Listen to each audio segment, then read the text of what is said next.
What if a single torpedo fired deep beneath the ocean could change the course of a global conflict?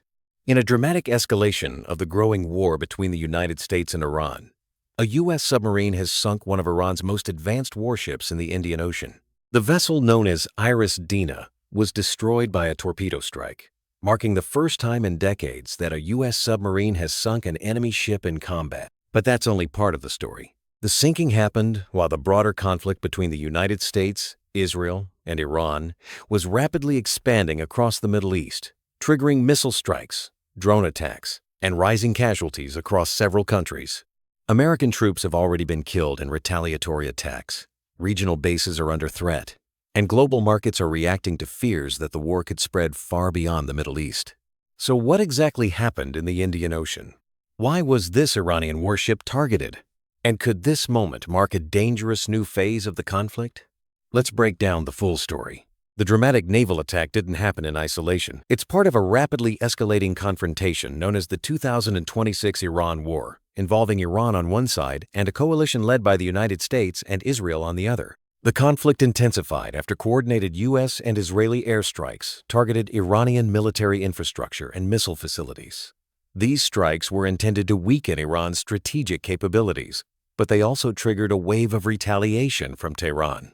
Iran launched missiles and drones at multiple targets across the region, including Israel and U.S. military installations.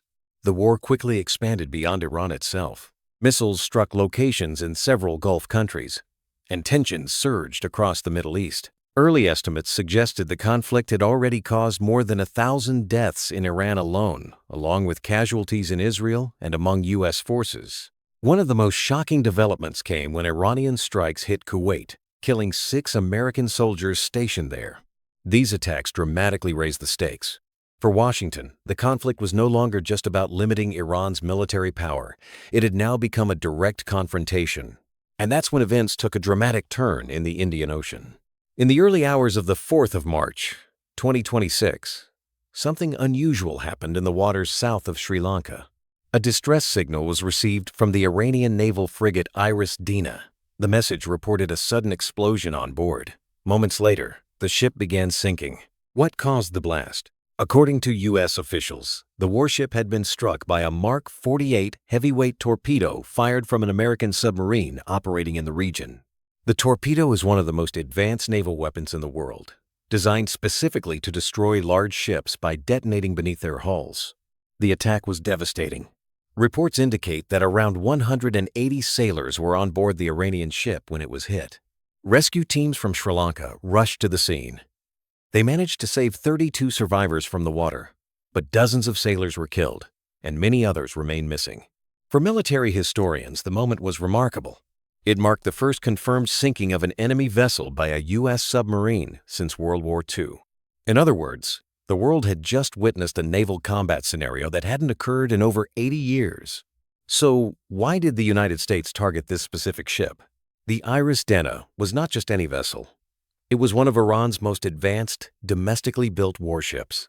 Commissioned in 2021, the frigate was equipped with anti-ship missiles, air defense systems, torpedoes, and modern radar technology. The ship had recently been participating in international naval exercises in India before heading back toward Iranian waters. But by the time it reached the Indian Ocean, the regional conflict had escalated dramatically. U.S. defense officials say the warship was part of Iran's broader naval capability that could threaten shipping lanes and allied forces. The Pentagon described the strike as part of a wider campaign to weaken Iran's military infrastructure, including its navy.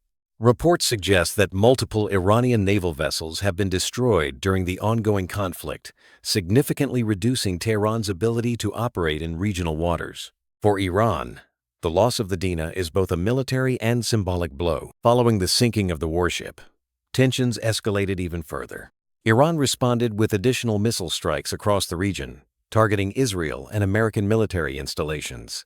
The conflict quickly expanded beyond Iran's borders. Drone attacks were reported against U.S. facilities in the Gulf region, while Israeli forces launched new airstrikes against Iranian-backed groups in Lebanon. At the same time, global markets reacted to the growing crisis. Shipping routes and oil supplies passing through the Middle East faced disruption, causing spikes in energy prices and shaking financial markets worldwide. The war was no longer just regional. It was beginning to affect the global economy. Behind the headlines and military strategies lies a tragic human story.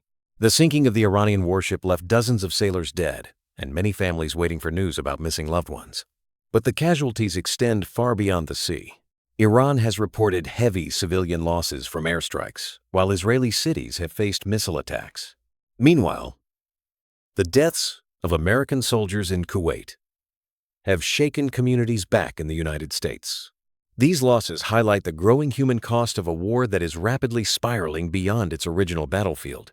And the worst may still be ahead. The sinking of the Iris Dena may become one of the defining moments of this conflict. Why? Because it shows that the war is expanding geographically from the skies over Iran to the waters of the Indian Ocean. Military analysts warn that if naval clashes continue, major shipping routes and international trade lanes could become part of the battlefield. At the same time, both sides appear determined to continue fighting. U.S. officials say operations against Iran could continue for weeks, while Iranian leaders have vowed to strike back against American and allied forces across the region. This creates a dangerous question. Could the conflict spiral into a much larger regional war, or even a global crisis? One torpedo, one warship, and a conflict that now stretches across multiple countries. The sinking of the Iris Dena isn't just a naval incident, it's a symbol of how quickly this war is escalating. And if tensions keep rising, the events unfolding today in the Middle East and the Indian Ocean could shape global politics for years to come.